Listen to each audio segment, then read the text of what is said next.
So this tutorial is looking at the poem Stewart Island by Adcock. Let's start with the context of this.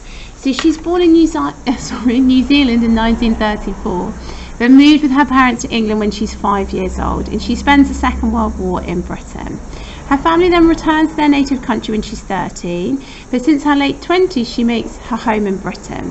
So she had this early nomadic existence, and that had a major influence in her poetry, which she admits to basing on her personal life and experiences and her struggle with a sense of national identity.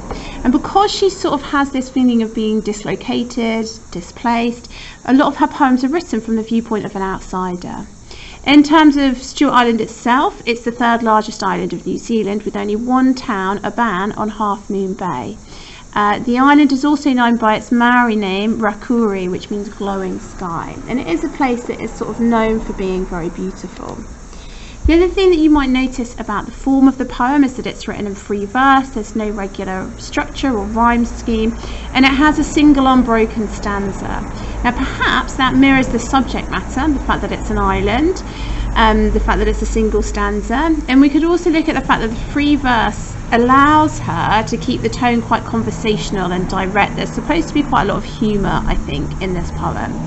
And so she's allowed to be conversational and direct without being sort of restricted by the sort of having a tight structure or metrical constraints. Having a set rhyme scheme and metre might make it feel like too formal in this context. There's also frequent use of enjambment all the way through the poem, and that's listing the impressions that flow across several lines before there's a kind of pause for breath. Potentially that shows that kind of increasing, it builds a sense of incrementum and shows her kind of increasing resentment. But what we'll do is we will kind of look at the use of enjambment as we go through. Okay, so let's begin with the poem itself, which we can kind of, although it's one sentence, we could fit into two sections here, lines 1 to 9 and then lines 10 onwards. But look at all this beauty, said the hotel manager's wife, when asked how she could bear to live there. True, there was a fine bay, all the hills and atmosphere, white sands and bush down to the sea's edge, oyster boats too, and Maori fishermen with Scottish names. She ran off with one that autumn. Okay, so it's important that it starts with direct speech, okay, because what a direct speech does is it establishes the fact that this is a conversation, and because it's a conversation, immediately the poem feels more colloquial and informal. There's also some humour because she's been asked how she can bear to live there, okay, and so there's a sort of deadpan delivery in the opening that creates that humorous voice. The fronted conjunction but is there to show you that, you know, obviously the hotel manager's wife is disagreeing.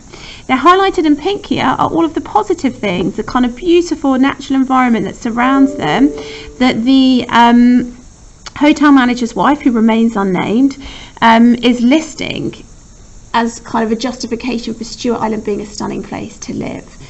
It's interesting that she's not named, and that's important to know that she's a wife, okay, because that relationship is what becomes important when we get this parenthesis here that she ran off with a fisherman.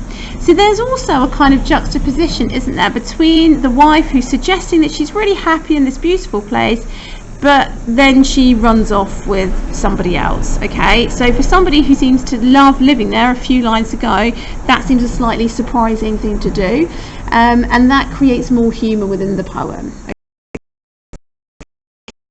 Okay. Also clearly shows us Adcock's point of view, doesn't it, that she can't bear to live there. Now we get a caesura here in the middle of the poem, and up until that point it's all been enjambment, and I think the effect that has, the enjambment, is that it kind of continues the fluidity of the lines and it makes it feel more conversational. After this caesura there is a shift where the beauty of the landscape is acknowledged, okay, because true, she acknowledges that is, and a colon is used here to introduce a long list and explain why it's true, okay? But it does feel a somewhat begrudging acceptance, okay, that some people would find this kind of picture postcard beauty appealing. All the way through this section, when she's listing the fine bay, the white sands, look at the way even the white sands is split, okay, so that the enjambment continues. If I suppose it would have felt more strictly speaking poetic in a more formal way if sand was on this line here and the enjambment wasn't there. So it definitely, when you read it aloud, means that the words cascade out and it feels like a spoken conversation. There's more humour here, okay, this sort of implausible or absurd idea that you've got Murray fishermen with Scottish names suggests there's something kind of maybe fragmented and dislocated culturally about the place that she's poking a bit of fun at too. I'm going to pause this and move.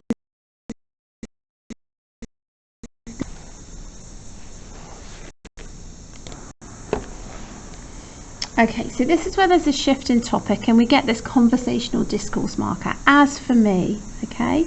And it becomes shifted to the first person here, where we get to understand a little bit more about her feelings. And from here on in, there's definitely a kind of spoken confessional tone to what she's describing.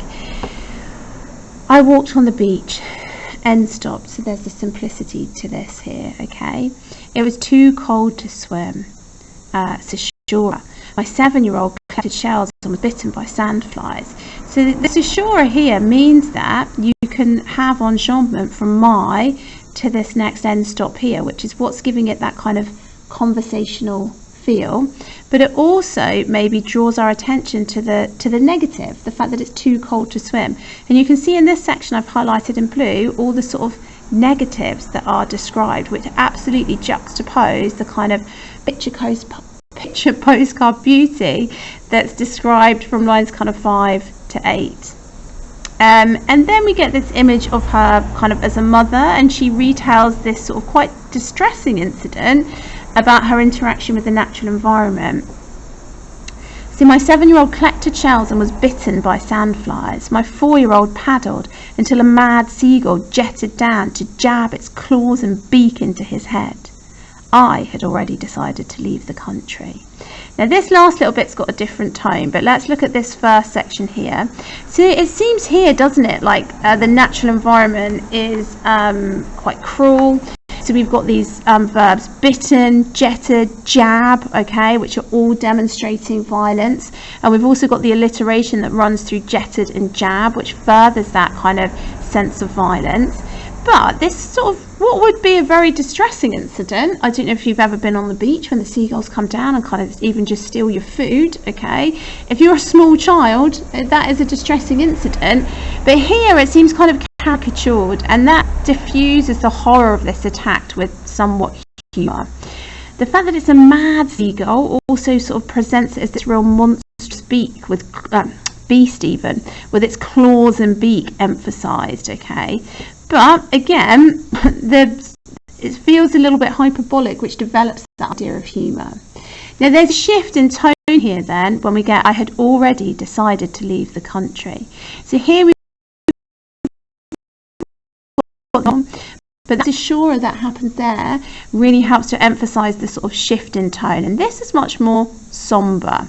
So it could be read as kind of aggressive self-justification. Well, look how awful it is here. Look at all this violent stuff and it's boring. And so she's justifying why she's leaving. Or you can read it as being like a little bit more sad, that there's like this sort of disconnect. And if you read it as a sort of tone of sadness, that creates pathos. Pathos, remember, is when you feel like tenderness or pity or sympathy towards the character and the speaker.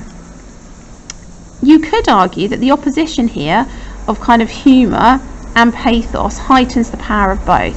So the pathos here makes this bit seem funnier, and the humour here makes this bit seem more intense. Or you could say that by layering greater stress on the undeniably arrogant and impatient attitude of the narrator, it leaves the reader less able to see the humour. So you need to think really how you feel about it. Do you find it funny, and then do you feel at the end that actually you feel pathos for her, that she's decided to leave and she's unhappy there? Or do you feel all the way through that the kind of speaker is a bit arrogant and impatient, and actually you then don't feel pathos at the end? What's definitely true is that there's this real kind of matter-of-fact downbeat tone throughout the poem that makes it very clear that the persona of the poem feels really negatively about the island. Whereas actually, if you look at the poem, there are more positive things things listed than negative. However, because the poem finishes on the negative, it leaves us with this final impression of the negative too, and the negative seems to kind of undermine the positive because it comes last. So that's the thing that's really emphasized.